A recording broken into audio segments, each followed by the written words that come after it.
Le gâchis dans les dépenses publiques, le poids des. Tout d'abord, une présentation de ce que représente la puissance publique. La puissance publique, c'est tout ce qui est fonction d'État, fonction territoriale, c'est 6,3 millions de personnes.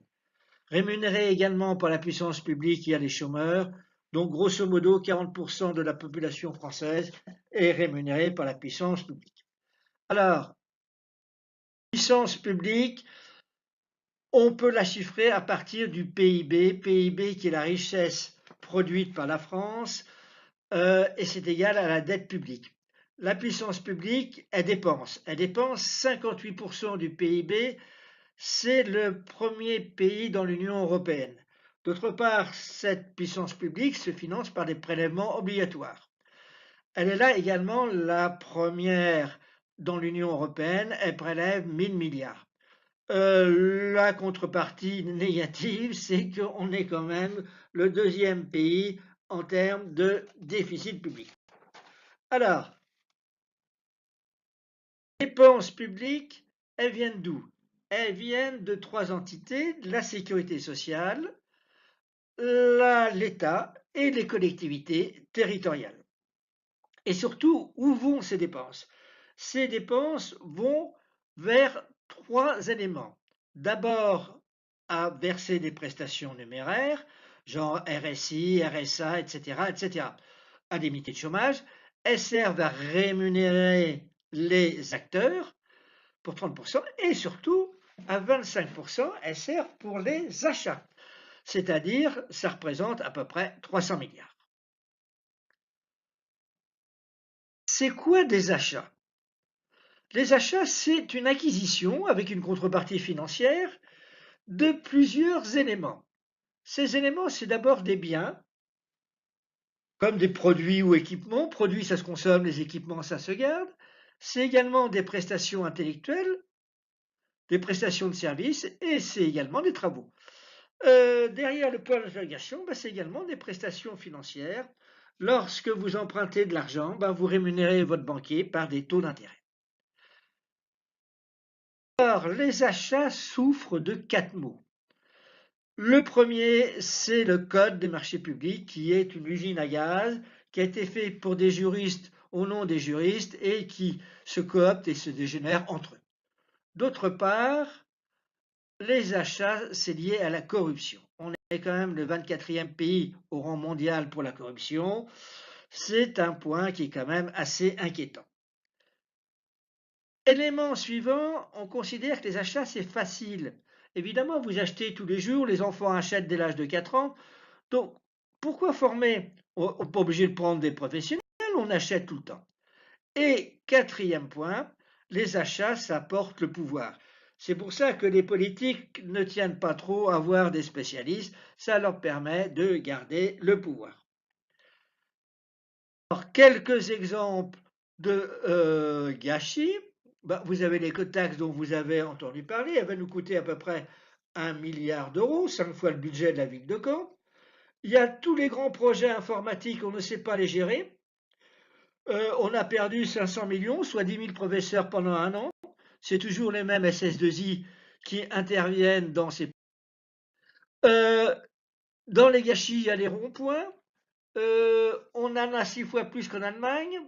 Un rond-point, c'est 400 repas de cantine pendant un an pour des élèves. C'est également le stade Pierre-Mauroy.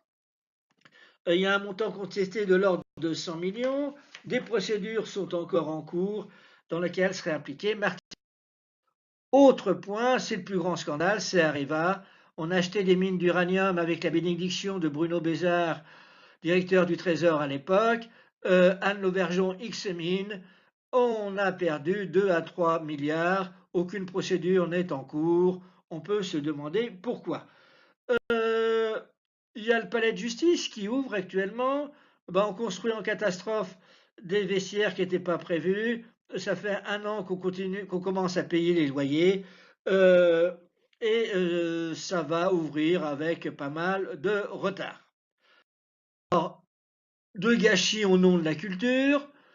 Le musée de la Confluence, qui est passé quand même à 640 millions, c'est un an d'impôts locaux du département du Rhône. Michel Mercier espère que le musée portera son nom. Il y a la Philharmonie. On peut se poser des questions si on en avait besoin. Il y a plein de salles à Paris. Et Jean Nouvel avait dit, si on veut faire le projet, il faut mentir. Alors, c'est quelles sont les réformes qu'il faut faire. D'abord, deux séries de réformes. L'application stricte des principes du code, liberté, égalité et transparence. Réaliser une véritable réforme du code avec des professionnels. D'autre part, il faudrait que les structures d'achat dans les collectivités et ministères ne dépendent pas de la cellule des marchés ou de la cellule juridique. Il faut faire comme dans le privé, il y a des professionnels pour ça. Lié à ça, il faudrait former les acheteurs. Pour vous donner un exemple, Françoise Touchman, responsable des achats des ministères sociaux, a un DEA de psychologie clinique et pathologique. Bon, ok, peut-être très intelligente, mais c'est peut-être pas son domaine de compétence. Il faudrait créer des petites cellules pas très grandes qui fassent des audits des grands projets d'achat pour vérifier le bien fondé du besoin, qui puissent faire des audits pour voir s'il n'y a pas des dérives. Une partie du gâchis vient des dérives qui n'avaient pas été prévues ou soi-disant. Allez, le point suivant, c'est des sanctions. Des sanctions qui pourraient être données par la Cour des comptes. Alors, par exemple, Alain Boer qui a acheté pour 200 000 euros une note sur la sécurité. Il a acheté des livres de cuisine pour la Caisse des dépôts. Bon, on peut se poser la question.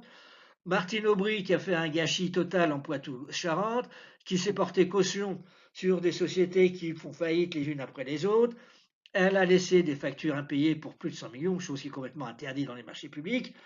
Et puis vous avez Guillaume Pépi qui lui a acheté pour 100 millions de dépenses de com, sans mise en concurrence, qui a acheté des rames trop hautes, trop basses, etc., etc. Quelques annexes. Une annexe où il y a les principaux chiffres, trois chiffres à retenir, 1000 milliards, 1200, 2200. Une annexe qui explique que le principal impôt, c'est la TVA, qui a l'avantage d'être indolore.